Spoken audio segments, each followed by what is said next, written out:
The hard tile felt like ice beneath my cheek. It had happened again. The fall. Not graceful, not slow, just bam. Everything gone soft, knees buckling like old cardboard boxes. I lay there listening to the rushing sound in my ears, and all I could smell was the fear. I was 72 years old, Sophia Rossi. For 50 years, my hands moved with the purpose of the best seamstress in my neighborhood. I could mend a tear in silk so fine you couldn't find the stitch even if you tried.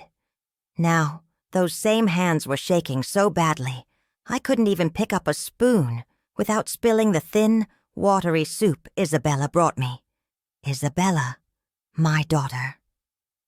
She came running, not with care, but with a sharp sound, a half scream, half curse. "Mama, for God's sake, I told you to stay on the couch."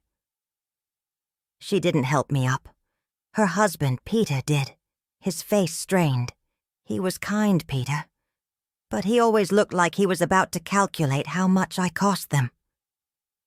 He hauled me back to the velvet couch, my throne of shame, and I felt the terrible heat rising in my face. The doctor called it sarcopenia, muscle loss. They told me it was just my age. "It is what it is," they said, tapping their little pens. But it wasn't what it was, not 6 months ago. I thought back to Italy, years and years ago. I worked at the old shop, 12 hours a day, standing, cutting heavy fabrics. My legs then? They were pillars, strong as granite. I remember hauling huge spools of thread up 3 flights of stairs just to finish a wedding dress by dawn. And I never felt this useless exhaustion. I moved to America when my husband, Gennaro, got his green card, and we built a life here, brick by brick, stitch by stitch. My sewing machine was my army. Every dollar I made went to Isabella's education, her beautiful wedding, her perfect life in this big, empty house in the suburbs. When Gennaro passed, I came here to be useful, to watch Marco and Elena. Marco is 3. I used to chase him through the yard, my lungs strong, my legs steady. Now, the terror starts the moment he asks for a hug. "Nonna, lift me, Nonna." I have to shake my head, inventing small lies. "Oh, Cara, Nonna's tummy hurts today. Just give me a kiss here." I push him away gently, hating the trembling in my arms. The fear of dropping him is worse than the fear of falling myself. I look at my hands now, gripping the remote control like it's a life raft. 50 years of needle and thread, and now I'm afraid of a 3-pound baby. Old habits die hard, but this habit of weakness felt too new, too fast. The doctors kept giving me the same answer: age. They gave me 5 prescriptions: calcium, vitamin D, joint medication. They all said the same thing: "You are 72. What do you expect?" I expected strength. I expected to keep stirring my tomato sauce for my grandchildren. I expected to die quickly, perhaps, but not to decay like a forgotten piece of fruit while still sitting on the couch. Isabella started changing. The pity in her eyes turned hard, like polished quartz. She wasn't my daughter anymore. She was my warden. She started bringing me brochures, glossy, heavy paper, pictures of old people laughing around a table filled with plastic fruit. The garden's assisted living community. "Mama, it is safer," she would say, leaving the booklet open on the counter. "They have therapy. They have nurses. You are too much risk here." It wasn't about safety. It was about space. This house, Gennaro and I bought it decades ago.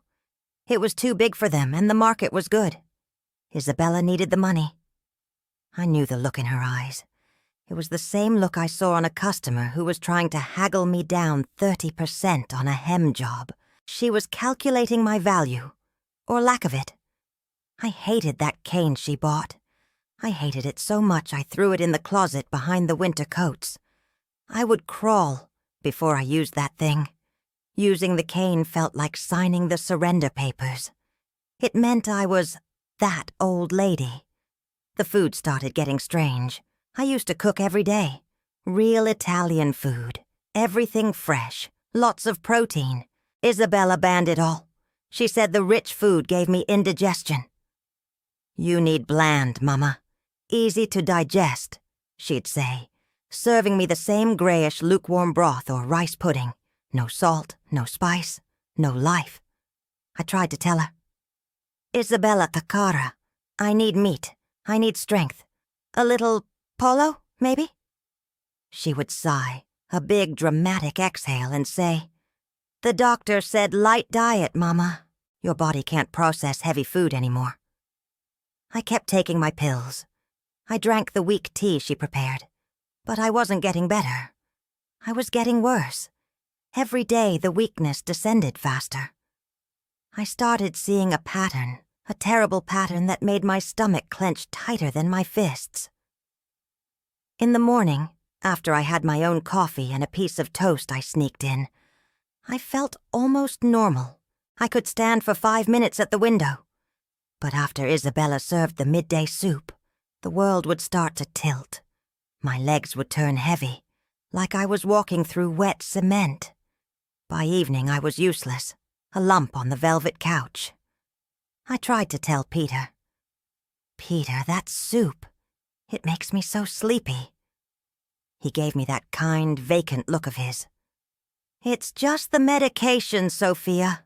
They make you tired. It's working." No, it wasn't working. The pills were supposed to help my joints. This was something else. This was a deep, paralyzing fatigue that stole every ounce of fight I had left. The terrible thought started creeping into my mind, a dark little mouse gnawing at the foundations of everything I believed. She is doing this to me. No, no, no.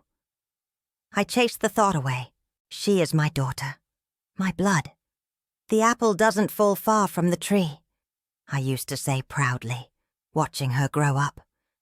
But maybe the apple had rolled very far indeed. She couldn't possibly want me gone. But she was always watching. I noticed she never ate the bland food with me. She would give me my portion, then go into the kitchen and cook something rich and fragrant for herself and Peter. She always locked the pantry now, too. "For the children's safety," she claimed. One day I caught her opening the high cabinet, where she kept my medications and supplements.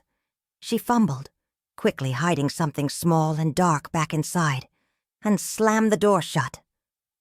She looked at me, caught off guard, and her smile was too wide, too bright. "Just stocking up, Mama," she chirped. Stocking up. Why did her hands look sweaty? Why did she lock the cabinet immediately afterward? I spent the next 2 weeks watching. I watched every meal she prepared. I watched her make the weak tea. I watched her bring the broth, always lukewarm, always bland.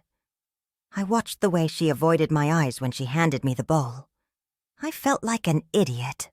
72 years old, and I was starting to think my own daughter was trying to make me disappear. It was a paranoid fantasy. It was the fear making me crazy. Then came the night the fear became solid, cold reality. It was almost midnight. I had just finished my usual agonizing journey back from the restroom, dragging my useless feet across the carpet. I had to use the cane for that trip, leaning on it like a criminal leaning on an accomplice. The house was silent, except for the grandfather clock tick-tocking in the hall. I lay on the velvet couch pretending to be asleep, trying to gather the strength to move my limbs. Isabella was on the phone speaking low in the dining room, the walls separating us thin enough to let the sound bleed through. I strained my ears. I heard her say paperwork, and then clear as glass, the gardens. I held my breath, my heart hammered against my ribs, a trapped bird desperate to escape. She was whispering, a sharp, metallic sound I didn't recognize as my daughter's voice. "I can't wait any longer," she hissed. "The closing date is getting close. I need her out. Yes, the doctor signed the medical necessity form already." I started shaking again, but this time, it wasn't sarcopenia. It was pure, icy horror. Then the final words, delivered with a chilling finality that hit me harder than any fall onto the cold tile, worse than any ache in my crumbling bones. "Just need one more incident," Isabella whispered into the phone, her voice cold and devoid of feeling. "The doctor already signed the medical necessity form. She won't last another month here. Soon, Mama will be gone, and we can finally put this house on the market." The words hit me like rocks. She won't last another month here. I lay there, still, breathing so shallow I thought my heart might stop beating entirely. The clock ticked. Isabella was still on the phone, whispering secrets into the dark. I didn't cry. The tears were gone, replaced by a cold, hard sickness in my belly. I realized then that my weakness wasn't just age. It was a schedule. It was a plan. The next morning I watched Isabella like a hawk watches a mouse. She brought me the usual, a small bowl of lukewarm oatmeal, thin and grey, and my pills. She placed the cane right next to the couch, a constant reminder of my supposed failure. Her eyes were hard, never meeting mine. She was already counting the money this house would bring. I started keeping a secret journal in my head. When did I feel the worst? Always an hour after the midday soup, always after the evening tea. In the morning, after I snuck my own strong coffee and a piece of whole wheat toast, I felt okay. I could stand up maybe 5 minutes, but after her food, bam! The heavy legs came back, the dizzy feeling. I tried to tell Peter again. "Peter, I think the diet is wrong. I feel so weak. It makes me sleepy." He gave me that flat look. "Sophia, you are 72. This is what happens. Isabella's following the doctor's orders. Don't rock the boat." I hated that saying. Don't rock the boat. They wanted me to sink quietly. I had to know if I was crazy. A daughter trying to poison her mother? That was something from a bad movie. But every time Isabella looked at me with that calculating smile, I knew it wasn't a movie. It was my life. I needed an outside mind, someone who still remembered the old ways, the strong ways. I needed Nonna Elena. Nonna Elena was 85. She was a retired midwife and lived 2 towns over. She came once a week to visit, mostly to complain about modern plumbing and to give me a piece of her mind. Isabella tolerated her because Elena was old and always talked about old stories. She seemed harmless. The chance came when Isabella took the children to the park. Elena and I sat on the couch side by side. "Sophia, you look like a ghost," Elena said, her eyes dark as olives, studying me. "Those doctors, they are fools. You were strong. You carried 200 pounds of fabric up 3 flights of stairs when you were 50. Now you cannot lift a baby? No, Kara. Something is wrong. I risked everything." I looked at the door, lowered my voice to a dusty whisper, and told her the whole terrible story. The falls, the brochures, the calculation in Isabella's eyes, the midnight phone call. She needs me to be too sick to stay here. She needs the money from this house. I told her the price, the $450,000, and the coldness in my own daughter's voice. Elena didn't gasp or cry. She just leaned back, her face suddenly serious. "The house is not the problem, Sophia. Your body is the crime scene." We spent the next half hour whispering. Elena, being a midwife and raised in a time when doctors were too expensive, knew the human body better than anyone.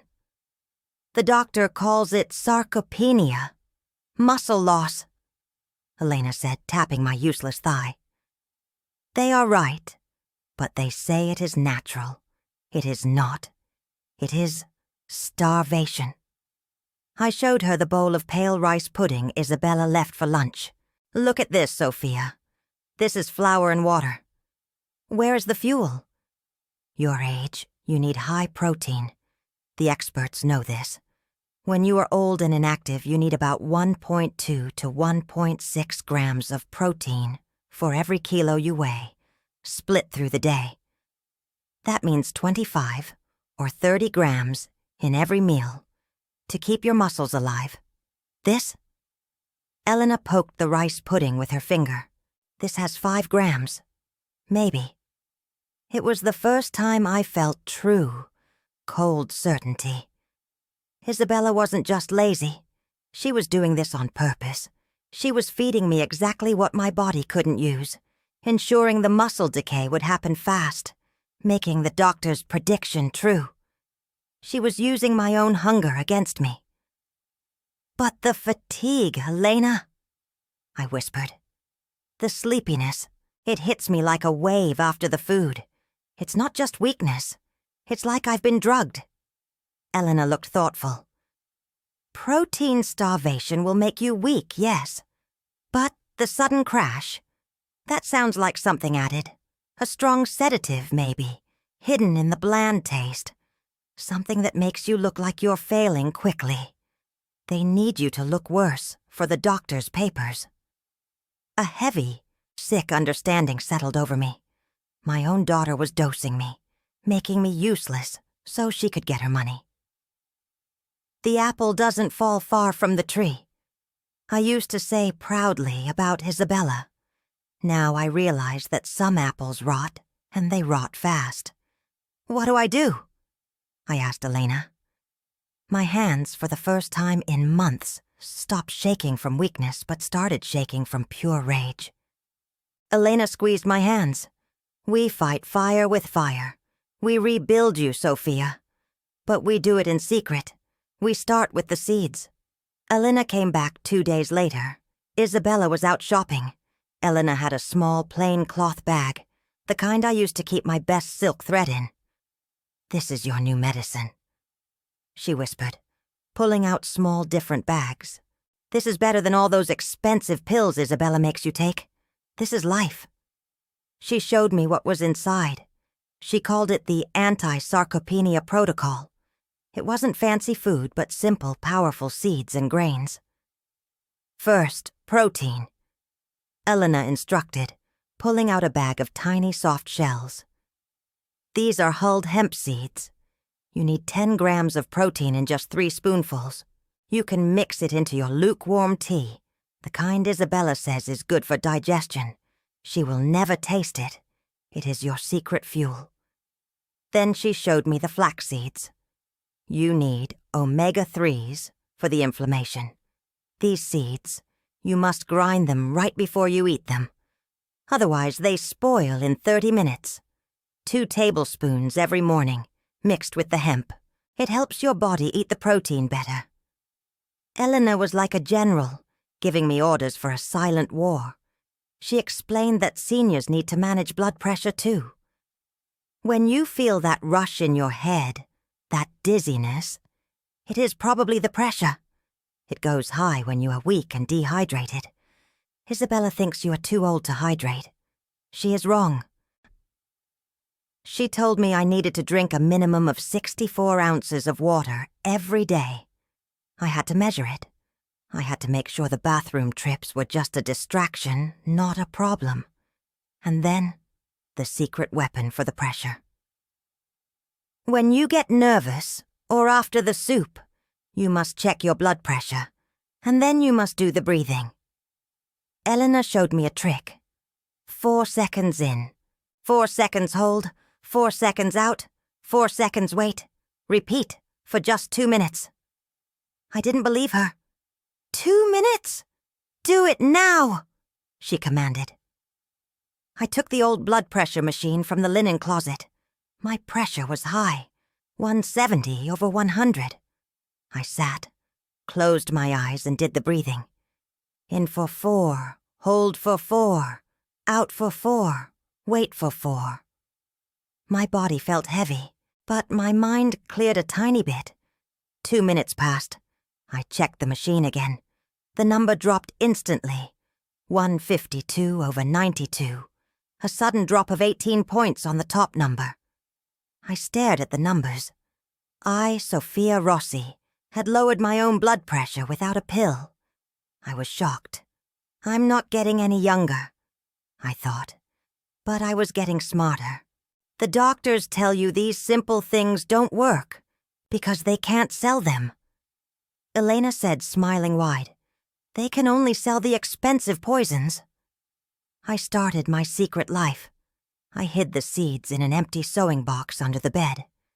Every morning I ground the flax seeds quickly, mixed them with the hemp into my bland oatmeal, and finished my coffee. I measured the water using an old plastic pitcher. I started doing the isometric exercises Elena taught me while lying on the couch, where Isabella thought I was helpless. 10 tiny contractions of my thighs and stomach, 3 times a day. Nobody could see it. It was my secret strength training. It was not easy.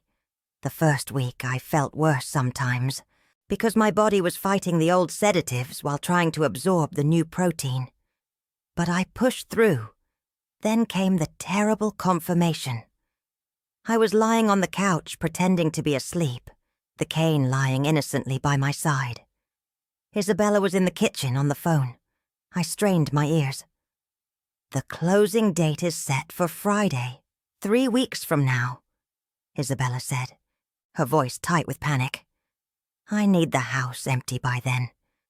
She is still too lucid sometimes, I don't know why. Look, I'm doubling the dosage in her evening broth. The word hit me like a kick in the stomach. Doubling! The vitamin D levels must look worse, doctor. She continued, her voice low and sharp. You signed the necessity form, but she needs to show active decline this week. Can you confirm the numbers? I couldn't breathe. It wasn't just starvation. It was active, calculated poisoning. And the doctor was helping her. He was falsifying my health records. He was selling my life for a signature. I pulled the blanket up to my face and wept silently. Not for fear of death, but for the profound, terrible loss of my daughter. She wasn't just calculating, she was evil. You reap what you sow, I thought, but I wondered what I had sown to deserve this. But the tears dried fast. My hands, steady now, wiped my cheeks. I was a seamstress. I fixed broken things. This broken life, I would mend it. I had to act faster.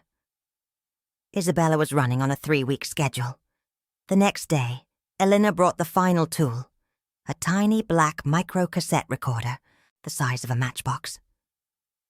You need proof, Sophia, Elena said. Paperwork is not enough. You need her voice, confirming the dosage, confirming the house sale. That week, I became a true spy in my own home. I used my weakness as a shield. I dragged my feet. I leaned heavily on the cane. Isabella smiled more now, convinced I was failing on schedule. She even started talking louder about the gardens and how peaceful it would be. Meanwhile, I was getting stronger. I was religious with my protocol. I started taking 3 tablespoons of hulled hemp seeds a day, 10 grams of protein each time, 30 grams of easy protein, just what the doctor said I needed to repair my muscles. I was hiding the proof of life right under Isabella's nose. The water was key. I made sure to drink the 64 ounces every day. The swelling in my ankles went down quickly. I stopped feeling dizzy when I stood up. My body was fighting back. I started checking my albumin levels using a home kit Elena smuggled in. Albumin is a blood test that shows how much protein is in your system. It was terribly low a month ago. Now, slowly, it started to climb, showing the seeds were doing their job. I even added the roasted pumpkin seeds Elena insisted on. Magnesium, Sophia. It's necessary for muscle contraction. 30 grams a day. It helps your muscles remember how to work. My progress was a miracle that only Elena and I knew about. I could stand in the kitchen now for 5 minutes without shaking. I could walk to the bathroom without the cane, though I always grabbed it at the last minute before Isabella could see. I planted the tiny recorder near the dining room phone when Isabella was running errands. I couldn't risk leaving it long, but I needed just one conversation. 2 days later, I retrieved it. My hands were shaking again, but this time from adrenaline. I rushed to the spare closet and listened. Isabella's metallic voice filled the quiet darkness. Yes, the transfer papers are ready. I told Mama it was just a physical therapy assessment, but it's the full admissions packet. I need her to sign it tomorrow. I've already contacted the movers. We close on the house Friday, 3 weeks from now. She paused, then hissed. If she refuses to sign, I'm calling the ambulance. I'll say she had a severe fall. The doctor will back me up. She is leaving this house one way or another. The full plan. The staged fall, the ambulance, the falsified signature. My rage was cold and perfect. She wanted a fall? She would get one, but not the way she planned. I slipped the recorder into the secret pocket of my old apron, the one I hadn't worn since I stopped cooking. I was ready. The next morning, Isabella entered the living room. She was holding a stack of glossy papers and a pen. Her face held that calculating, controlled pity. Mama, good news, she chirped, placing the documents on the small table next to the couch. The final papers for your transfer to the gardens are ready. They just need your signature. The house will be sold next week, and we can move closer to the city. I lay back, breathing shallowly, pretending the effort of holding the cane was too much. Isabella walked away to the kitchen to grab a glass of water, leaving the documents unguarded. As the daughter's footsteps faded, I moved. My newly strengthened core held steady as I reached out with a hand that barely trembled. I reached not for the pen, but for the small black micro recorder hidden under the sofa pillow. I activated the recording function, slipped the device discreetly under the edge of the transfer documents, and lay back just as Isabella returned, holding the water and the pen. The recorder was running. Isabella was about to dictate the terms of my final desperate move, unaware that her mother was no longer the weak, frail woman she thought she controlled. She tried to force the pen into my trembling hand, guiding my fingers to the signature line. I caught her eye, and for a split second, the strength of the old seamstress, the one who had built a life stitch by stitch, shone through the facade of weakness. "Sign the transfer, Mama," Isabella urged, completely oblivious, her voice smooth and fake. "The closing is set for Friday, 3 weeks from now." When Isabella turned to leave the room for a moment, thinking I was busy signing the papers, I slowly sat up straight, my legs firm beneath me. I reached for the legal document and the micro recorder, looking not at the signature line but directly at the closing date. Before we continue, tell me where you're watching from. I'd love to know how far this story will travel. It was a Friday, 3 weeks after Isabella gave me the ultimatum. 10 o'clock in the morning, the closing date. The air in the living room of my house felt charged and heavy, despite the spring sun streaming through the windows. Isabella was standing by the antique mahogany dining table, dressed in an expensive cream-colored suit, her triumph barely contained. She held the pen and the stack of glossy papers for the garden's transfer. Peter sat nervously in a corner, fiddling with his watch. I was sitting on the velvet couch, feigning the exhaustion of a final surrender, the despised cane resting beside my hand. At 10:05, the doorbell rang. Isabella smoothed her skirt and walked confidently to the door. That must be the notary, Mama. Let's get this settled quietly." When the door opened, Isabella's smile vanished, replaced by a look of bewildered horror. It was not just the notary, Mr. Thompson. Standing beside him were Nonna Elena, her 87 years somehow looking formidable and resolute, Detective Miller of the Elder Services Unit, and a stern-faced woman in civilian clothes from social services. "What is the meaning of this, Mama?" Isabella demanded, her voice rising to a frantic pitch, looking from the detective to me. I gripped the couch fabric for a final moment. Then I moved. I pushed the cane away. It clattered loudly on the hardwood floor, a sound of defiance I hadn't made in years. I rose to my feet without using my arms. My spine straightened. My legs, fortified by the secret seeds as at the endless, hidden isometric exercises, held me steady. I was Sophia Rossi, 74 years old, standing tall and strong, perhaps stronger than I had been in 2 decades. Isabella stumbled backward, her hand flying to her mouth. Peter jumped to his feet, eyes wide with disbelief. I walked toward the table, my footsteps firm and slow, until I was standing directly opposite my daughter. My eyes were completely dry, fixed on hers. I placed the tiny black micro-recorder on the polished wood, small, inconspicuous, but holding the weight of her betrayal. "The meaning, Isabella," I said, my voice steady, betraying none of the shakes I had mastered for months, "is that the closing date is cancelled." I pressed the play button. The metallic, recognizable voice of my daughter, recorded 2 days earlier, filled the room. "The closing date is set for Friday, 3 weeks from now. Look, I'm doubling the dosage in her evening broth. I need her vitamin D levels to look worse, Doctor. We close on the house, $450,000, and she is leaving this house one way or another." The silence that followed the recording was deafening. Mr. Thompson, the notary, closed his briefcase with a sharp snap. Isabella looked at the floor, breathing rapidly, sweat beading on her upper lip. I didn't give her time to compose herself. I opened the file I had tucked under the transfer documents. I slid copies of my blood work across the table, contrasting them with the fabricated documents the doctor had provided. "You called it sarcopenia," I continued, addressing the detective.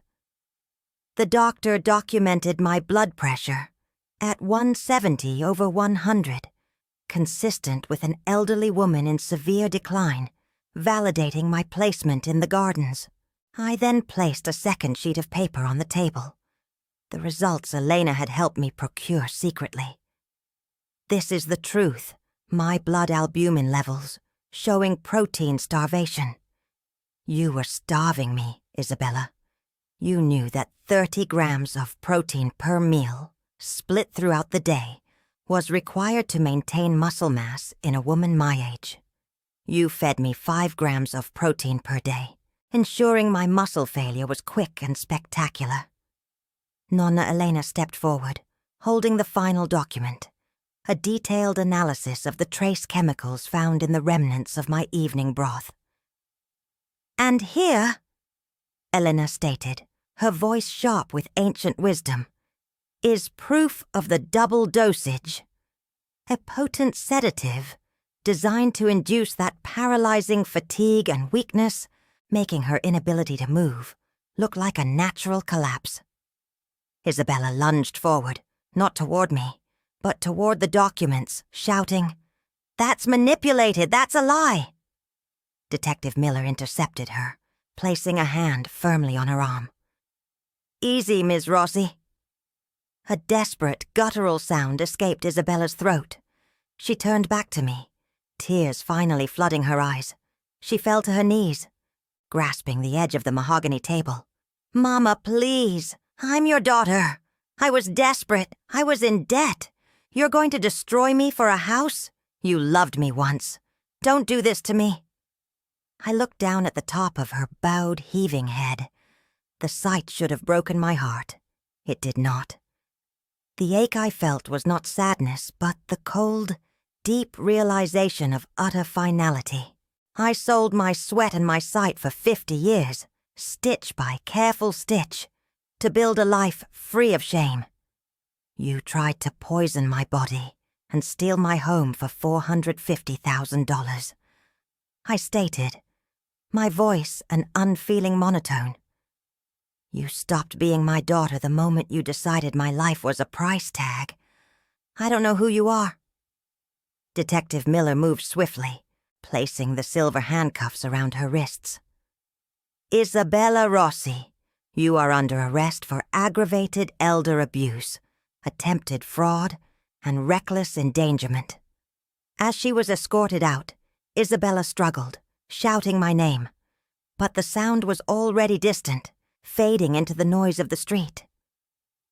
Mr. Thompson immediately declared the transfer documents null and void, stamping the paperwork with thick red letters. Peter sat stunned, his face blank with shock, the reality of his wife's calculated cruelty setting in. Isabella was convicted 6 months later.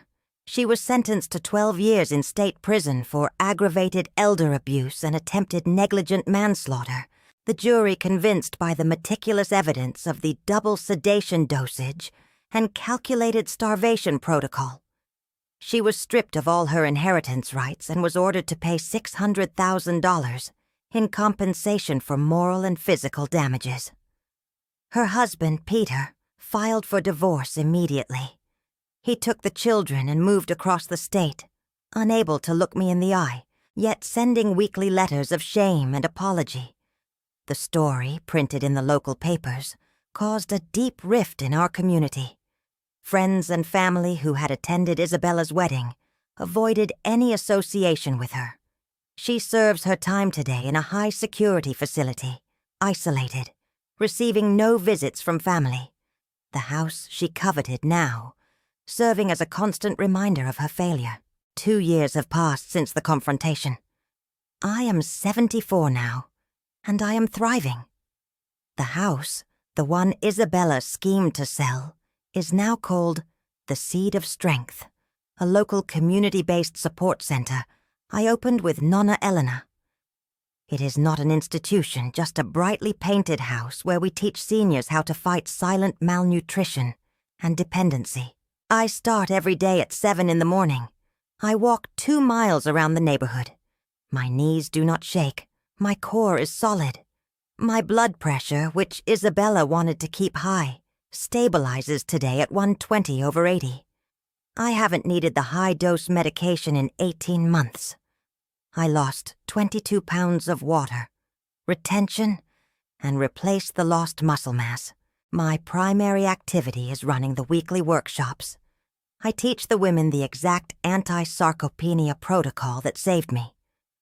We grind the flax seeds together, mix the hulled hemp into their oatmeal, and discuss the critical importance of 64 ounces of water every single day. I teach them the 4-second breathing technique for instant blood pressure drops. They won't sell you hemp seeds in the pharmacy. I tell the group of 30 elderly women who gather in my sunroom. But they are the strongest medicine you will ever find. They are the protein your body eats. Nonna Elena is my co-host, managing the finances and the increasing volume of requests. We have helped over 300 local seniors regain their strength and confidence, identifying signs of neglect and abuse before they become critical. Sometimes when I am in the garden, planting the pumpkin seeds Elena insists on for magnesium, I think about the past, the fear, the isolation, the crippling weakness. My body was trying to fight, even when my mind was failing. The woman who was afraid to lift her grandson, Marco, now 7, takes him to the park every weekend and lifts him high onto the swings. We talk often on the phone, Peter and I know that eventually, the children will come back here permanently. The most profound victory is the quiet strength in my own hands. I look at them sometimes, the fingers that once shook, now steadily mixing the seeds and grains. Isabella wanted to use my weakness to destroy me and take the $450,000. But my weakness and the simple truth of good nutrition became my greatest weapon. I close the center every evening after the last session ends, the house smelling faintly of fresh ground flax and simmering broth, a broth rich with every nutrient necessary for life. I sit on the velvet couch, where I once lay paralyzed by fear and poison. The truth is, Isabella wanted me gone, weak, and buried under a terrible diagnosis. But the destruction she planned became my foundation. I look at my hands, steady, strong. I realize the greatest vengeance is not delivering justice to those who harm you, but simply continuing to thrive. My soul is finally light. The most beautiful kind of payback is the quiet sound of your own heart beating, strong and consistent, in a body they swore was already failing. And if you stayed with me until the end, leave a comment letting me know what you thought of the story and what kinds of stories you'd like to read more of. Thank you so much for being here. See you in the next emotional story.